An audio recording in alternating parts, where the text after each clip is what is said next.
സ്വാഗതം ഇൻസൈഡ് ബൈറ്റ്സിലേക്ക്. സംസ്ഥാന സർക്കാരിനെ പ്രതിസന്ധിയിലാക്കിയ PM ശ്രീ പദ്ധതിയിൽ നിന്ന് CPM പിന്മാറിയതോടെ പ്രശ്നം കഴിഞ്ഞെന്ന് ആശ്വസിച്ചിരിക്കുകയാണ് CPM നേതൃത്വം.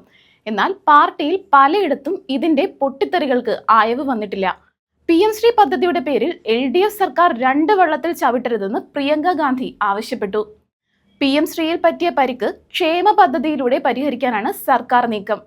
മുന്നണിയിലെ തർക്കം മുറുകിയപ്പോൾ അതിൽ നിന്ന് ശ്രദ്ധ തിരിക്കാനുള്ള പിണറായി വിജയന്റെ തന്ത്രമായിരുന്നു ക്ഷേമ പെൻഷൻ പ്രഖ്യാപനം. കേരളപ്പിറവി ദിനത്തിൽ പ്രഖ്യാപിക്കാനിരുന്ന ക്ഷേമ പെൻഷൻ പദ്ധതികളാണ് വിവാദത്തിന്റെ പശ്ചാത്തലത്തിൽ നേരത്തെ പ്രഖ്യാപിച്ചത്.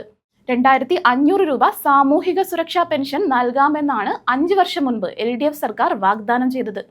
എന്നാൽ 4.5 കൊല്ലം കഴിഞ്ഞപ്പോൾ 2000 രൂപ നൽകി പറ്റിക്കുകയായിരുന്നുവെന്ന് പ്രതിപക്ഷ നേതാവ് VD സതീശൻ ആരോപിച്ചു. നിരന്തരം ജനങ്ങളെ പറ്റിക്കുന്ന സർക്കാരിനെ ജനങ്ങൾ പാഠം പഠിപ്പിക്കുമെന്നും സതീശൻ പറഞ്ഞു. PM ശ്രീ പദ്ധതിയിൽ നിന്ന് പിന്മാറിയെന്ന് പറയാൻ മുഖ്യമന്ത്രി ഭയപ്പെടുന്നത് എന്തിനാണെന്ന് വ്യക്തമാക്കണമെന്നും സതീശൻ ആവശ്യപ്പെട്ടു. PM ശ്രീ പദ്ധതിയിൽ നിന്ന് സർക്കാർ പിൻവാങ്ങിയെങ്കിലും BJP CPM അവിശുദ്ധ കൂട്ടുകെട്ട് പുറത്തുവന്നു. തെരഞ്ഞെടുപ്പുകളിൽ BJP വോട്ട് ലഭിച്ചുവെന്ന വിജയരാഘവന്റെ വെളിപ്പെടുത്തലാണ് ഇതിലൂടെ പുറത്തുവന്നിരിക്കുന്നത്. BJPയെ പരസ്യമായി തള്ളിപ്പറയുകയും രാത്രിയാകുമ്പോൾ BJPയുമായി സന്ധി സംഭാഷണം നടത്തുകയുമാണ് CPM ചെയ്യുന്നത്. ഇത്രയും നാണംകെട്ട രാഷ്ട്രീയം കേരളം സാക്ഷ്യം വഹിച്ചിട്ടില്ല എന്ന് പറയേണ്ടി വരും. തെരഞ്ഞെടുപ്പിന് വേണ്ടി രഹസ്യധാരണ, അതിനുശേഷം ശത്രുക്കൾ. ഇത് ശരിയായ കീഴ്വഴക്കമല്ലെന്ന് രാഷ്ട്രീയ നിരീക്ഷകർ ചൂണ്ടിക്കാട്ടുന്നു.